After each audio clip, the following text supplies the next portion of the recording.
सुप्रभात प्यारे बच्चों, कैसे हैं आप सब। आशा है आप सभी अपने घर पर स्वस्थ होंगे। तो चलिए आज की कक्षा प्रारंभ करते हैं। कक्षा 5वीं, विषय हिंदी, उप विषय पाठ 7, सर्वनाम। पुस्तक का नाम नई गुलमोहर, हिंदी व्याकरण, व्याख्यान 1। बच्चों, आज हम व्याख्यान 1 में सर्वनाम के बारे में जानेंगे तथा उसके कितने भेद हैं, उनकी क्या परिभाषा है तथा उनके क्या क्या उदाहरण हैं, इसके बारे में जानेंगे। तथा साथ ही आज का जो हमारा व्याख्यान 1 का गृह कार्य है उसके बारे में भी जानेंगे।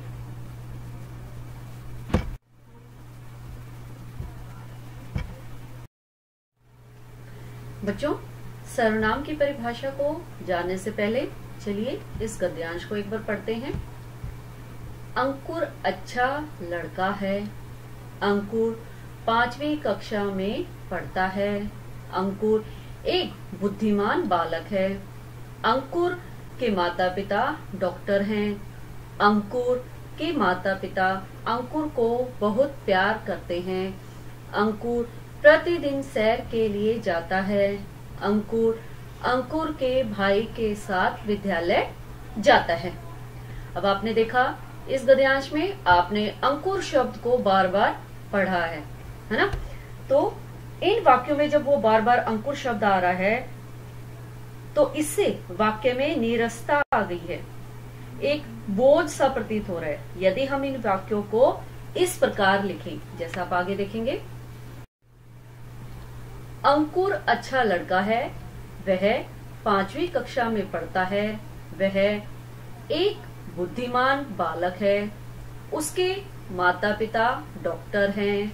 वे उसे बहुत प्यार करते हैं।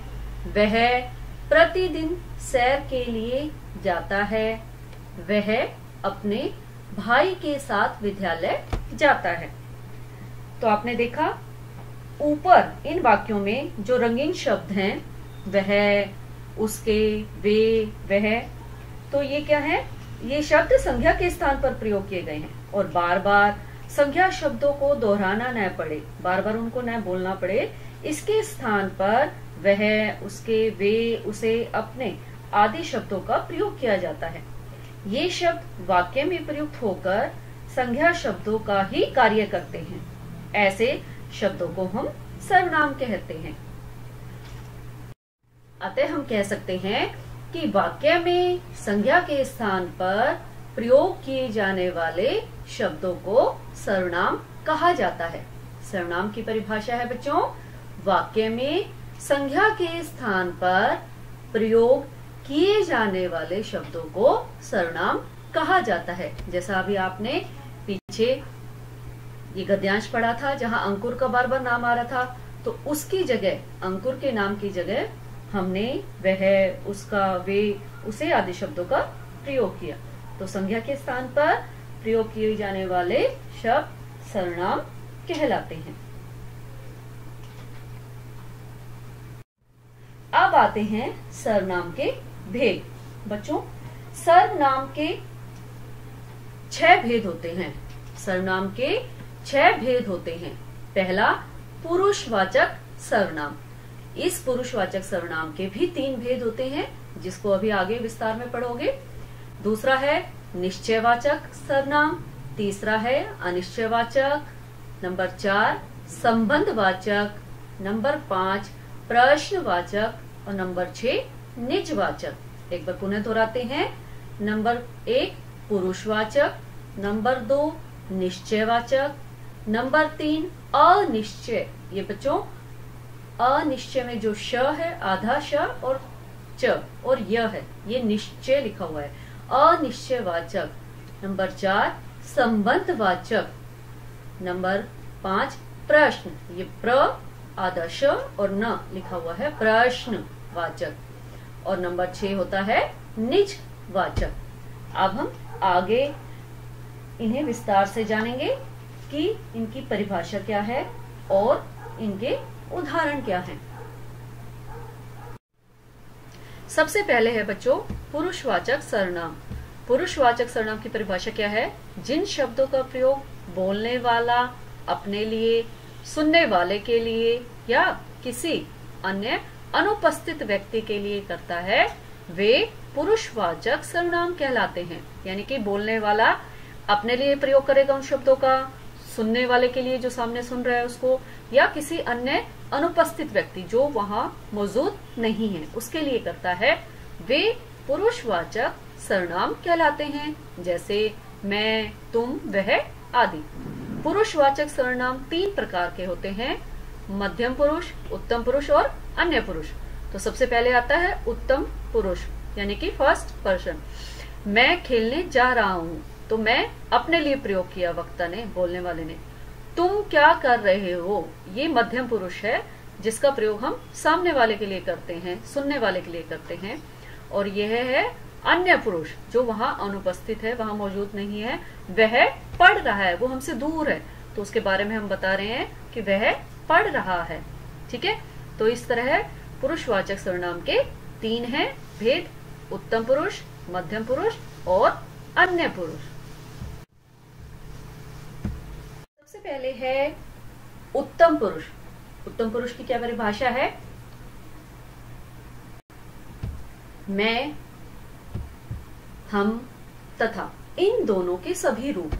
मैं, हम और इन दोनों के सभी रूप, जैसे मैंने, हमारा, हमें आदि, इनका प्रयोग बोलने वाला अपने लिए करता है। ऐसे सर्वनाम शब्द जो बोलने वाला अपने लिए प्रयोग करे उन्हें उत्तम पुरुषवाचक सर्वनाम कहते हैं। जैसे उदाहरण में आपको बता देती हूँ, मैं कल विद्यालय जाऊंगी, अब मैंने अपने लिए प्रयोग किया।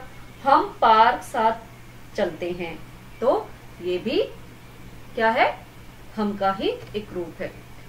ठीक है, जब बोलने वाला जब बहुत सारे होंगे तो हम का प्रयोग करेंगे, अकेला व्यक्ति होगा तो वो मैं का प्रयोग करेगा। ठीक है, अब है मध्यम पुरुष यानी कि सेकंड पर्सन, जिसके बारे में मैंने बताया था। ये क्या है, तू, तुम, आप, इन तीनों के सभी रूप, जैसे तेरा, तुझे, तुम्हें, तुम्हारा, आपका, आपके आदि। इनका प्रयोग वक्ता यानी कि बोलने वाला जो है वो उसके द्वारा सुनने वाले के लिए किया जाता है।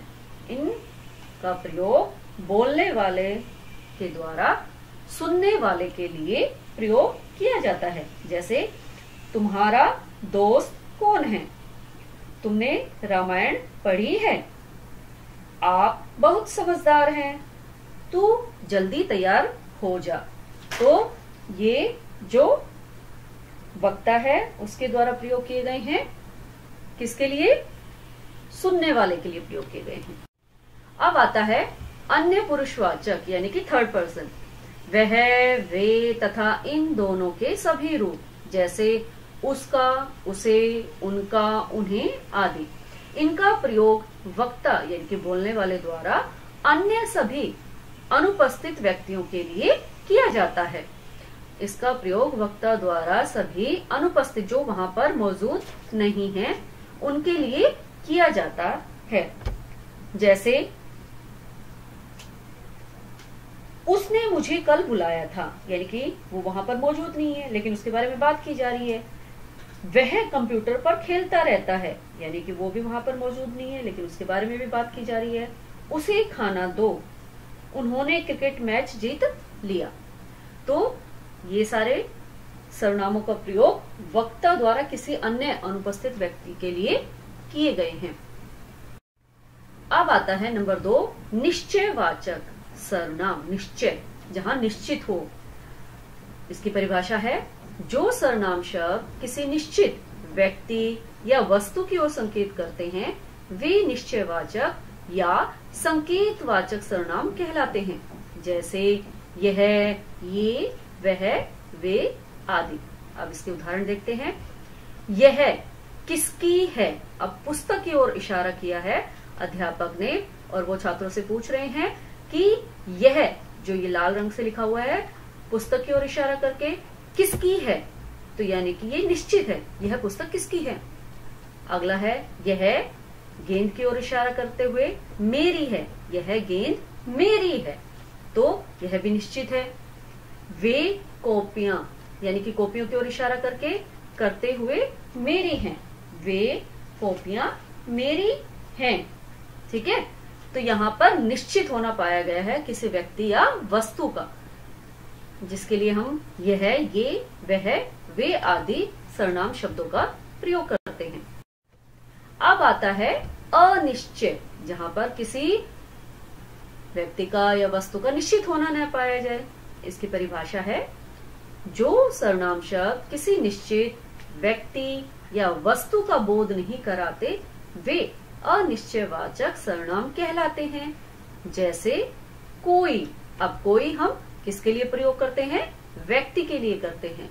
तथा कुछ हम वस्तु के लिए प्रयोग करेंगे। बच्चों ये ध्यान रखना, कोई शब्द है जो हम व्यक्ति के लिए प्रयोग करते हैं और कुछ हम वस्तु के लिए प्रयोग करते हैं। जैसे कोई सैर कर रहा है, अब यहाँ चित्र में आप देख रहे हो कोई सैर कर रहा है, लेकिन इसके बारे में हमें नहीं पता कौन सैर कर रहा है, लेकिन कोई सैर कर रहा है, तो ये अनिश्चयवाचक है।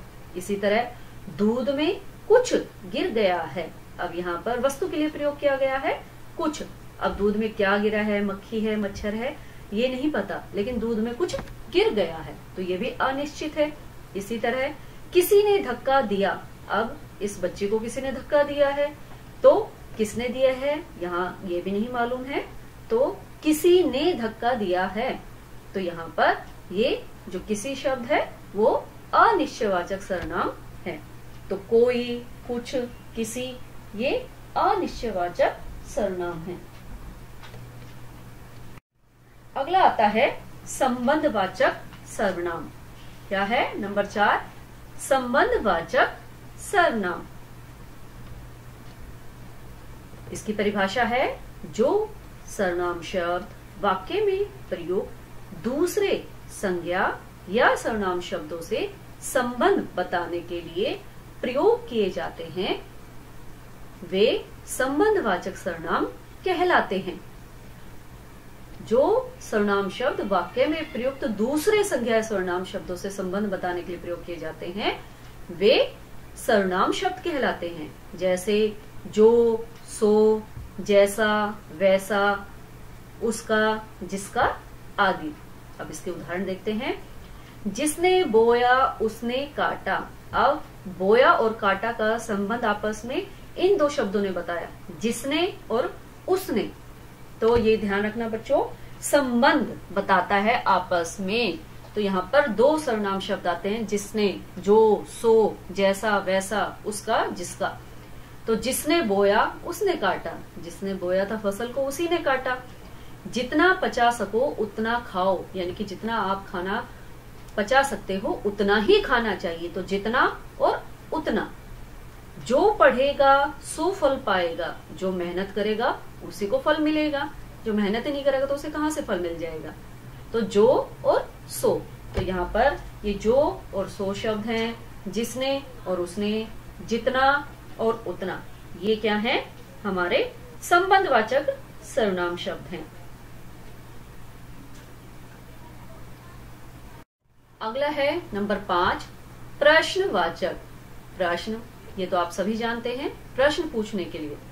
इसकी परिभाषा है, जब किसी वस्तु या व्यक्ति के बारे में मन में प्रश्न उठते रहते हैं कि वह वस्तु क्या है या वह व्यक्ति कौन है, तब उस व्यक्ति या वस्तु के स्थान पर प्रश्नवाचक सर्वनामों का प्रयोग किया जाता है।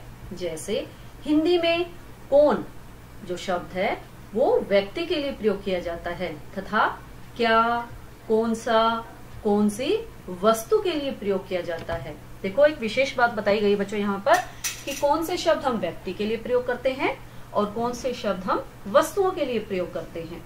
ठीक है, तो यहाँ पर उदाहरण दिए गए हैं इसके। इस घर में कौन रहता है, यानी कि किसी का घर है, वहां ये व्यक्ति पूछ रहा है कि इस घर में कौन रहता है, तो कौन यानी कि व्यक्ति के लिए प्रयोग किया गया है। दूसरा है क्या टूटा, ये कांच का गिलास है जो टूट गया है, तो ये जो स्त्री है वो पूछ रही है बच्चों से क्या टूटा, तो ये वस्तु के लिए प्रयोग किया गया क्या। वे लोग क्या खा रहे हैं, अब यहाँ पर जो चीजें ये बच्चे खा रहे हैं, तो वस्तु के लिए पूछा गया है वे लोग क्या खा रहे हैं। तो यहां पर भी क्या है, प्रश्नवाचक सर्वनाम।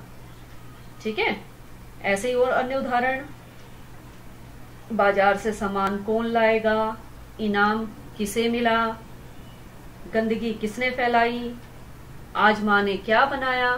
तो क्या, कौन, किसे, किसने, कौन सी, ये सारे क्या हैं, प्रश्नवाचक सर्वनाम हैं। अगला आता है नंबर 6, निजवाचक। क्या है, निजवाचक सर्वनाम। निज शब्द का अर्थ है अपना। निज का अर्थ क्या होता है, अपना।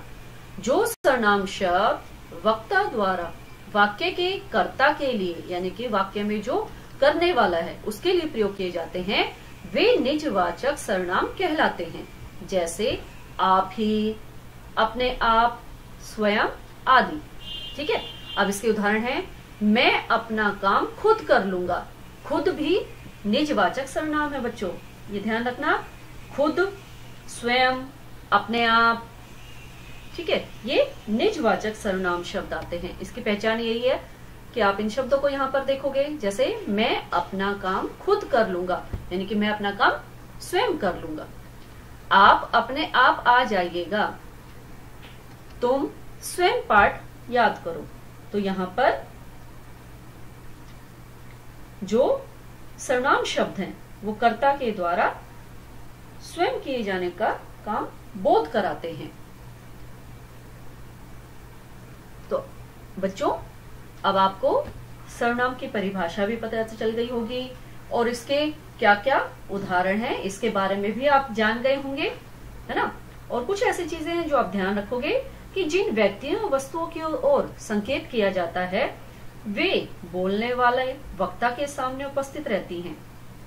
ये सर्वनाम शब्दों का प्रयोग निकट की वस्तुओं, व्यक्तियों के लिए तथा वह और वे सर्वनाम शब्दों का प्रयोग दूर की वस्तुओं और व्यक्तियों के लिए किया जाता है।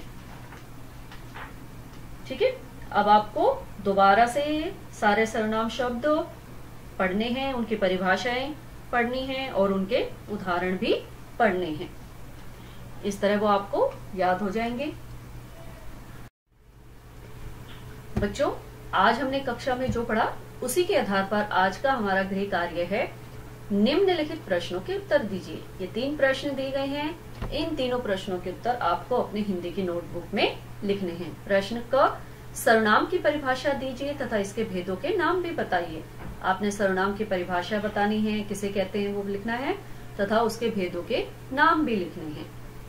प्रश्न ख, पुरुषवाचक सर्वनाम कितने प्रकार के होते हैं? 3 प्रकार के आपने पढ़ा और उदाहरण देकर समझाइए। तीनों का एक एक उदाहरण भी लिखना है आपने।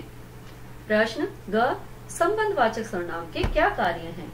ये भी आपको अपनी पुस्तक से देखकर लिखना है। तो तीनों प्रश्न आपको अपनी हिंदी की नोटबुक में लिखने हैं। अब हम जानेंगे कि जो हमने अपनी कक्षा परीक्षा दी थी पाठ 9 दोहे तथा पत्र की, उसका हल कि क्या वो हमने सही किए। सबसे पहला प्रश्न था, नीचे दिए शब्दों 2 पर्यायवाची शब्द लिखिए। पहला है गुरु। गुरु का पर्यायवाची क्या है? शिक्षक और आचार्य। ख है वृक्ष। वृक्ष का होता है पेड़, विटप, तरुवर, है ना। ग शरीर। शरीर का होता है तन, देह, काया। तो आपको 2-2 लिखने थे। घ है भगवान। भगवान का प्रभु और ईश्वर।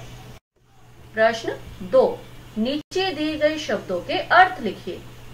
पहला है कुसंग। कुसंग का क्या अर्थ है? खराब संगति। नंबर ख, सुजान। सुजान का अर्थ है सज्जन। ग हित।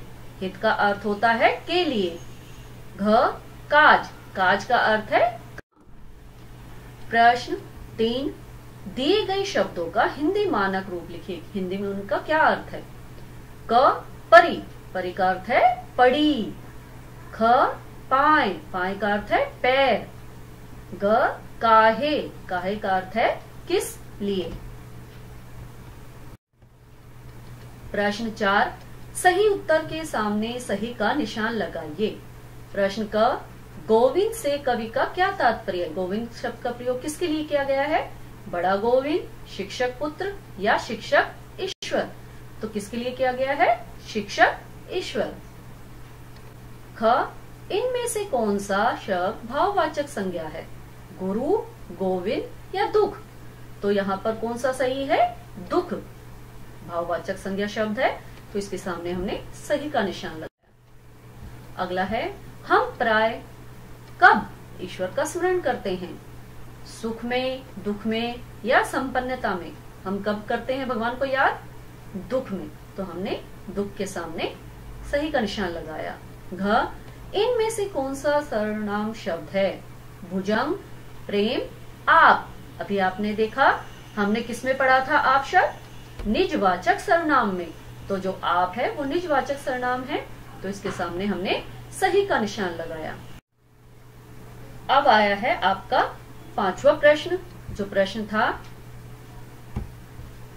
अपने प्रधानाचार्य को अवकाश के लिए, आपको छुट्टी चाहिए अपने स्कूल से, तो आप प्रधानाचार्य को पत्र लिखते हो, ठीक है। तो वो कारण आपका कोई भी हो सकता है। आपको कहीं जरूरी काम से बाहर जाना है, या आपको विवाह में सम्मिलित होना है, या आप बीमार हो, तो उसके लिए अवकाश के लिए, छुट्टी के लिए आपको प्रार्थना पत्र लिखना है प्रधानाचार्य को। तो उसको हमको किस प्रकार लिखेंगे?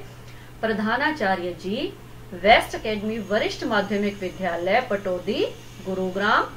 दिनांक आपको बच्चा पूरी लिखनी है, ऐसे नहीं लिखना 29.9.2020, आपको पूरी लिखनी है दिनांक वहां पर 29 सितंबर 2020। फिर इसके बाद आता है आपका विषय। विषय यानी कि जो आप किसके लिए, किस कारण से आप अपने छुट्टी ले रहे हो, तो अवकाश के लिए, है ना। तो अवकाश के लिए प्रार्थना पत्र। इसके बाद आता है महोदय, जिसको आप पत्र लिख रहे हो यानी कि प्रधानाचार्य को लिख रहे हो, तो उनके लिए संबोधित शब्द, उनको पुकारने के लिए महोदय शब्द का प्रयोग किया। और ये आप ध्यान रखना, जब भी आप पत्र लिखते हो तो सारा ये आपका एक ही लाइन में आना चाहिए। कभी भी ऐसा नहीं कि प्रधानाचार्य यहाँ लिख दिया, वेस्ट एकेडमी थोड़ा और आगे लिख दिया, पटौदी और आगे लिख दिया, या ये सविनय निवेदन है यहाँ से शुरू कर रहे हो, नहीं। ये आपका बच्चों सारा एक ही लाइन में आना चाहिए। तो पत्र हमने बीच में लिखा, सविनय निवेदन है कि मैं आपके विद्यालय में कक्षा 5वीं व का छात्र हूँ।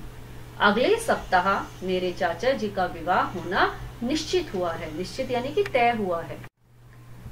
अतः मुझे 4 दिन का अवकाश चाहिए। आशा है आप मुझे दिनांक 30/9/2020 से 3/10/2020 तक का अवकाश प्रदान करने की कृपा करेंगे। धन्यवाद। आपका आज्ञाकारी शिष्य। लड़कियां लिखते हैं आपकी आज्ञाकारिणी शिष्या, यहाँ पर नाम, और यहाँ पर कक्षा 5वीं ब यानी कि जो आपका सेक्शन है, अ ब स और द, ठीक है। इस प्रकार बच्चों आपने पत्र लिखना होता है। आशा है अब आपको पत्र समझ में आ गया होगा कि किस प्रकार आप अपनी छुट्टी के लिए प्रधानाचार्य को पत्र लिखते हो। हमारे इस चैनल को सब्सक्राइब कीजिए और वीडियो को लाइक कीजिए। अगली कक्षा में हम फिर मिलेंगे, तब तक के लिए धन्यवाद।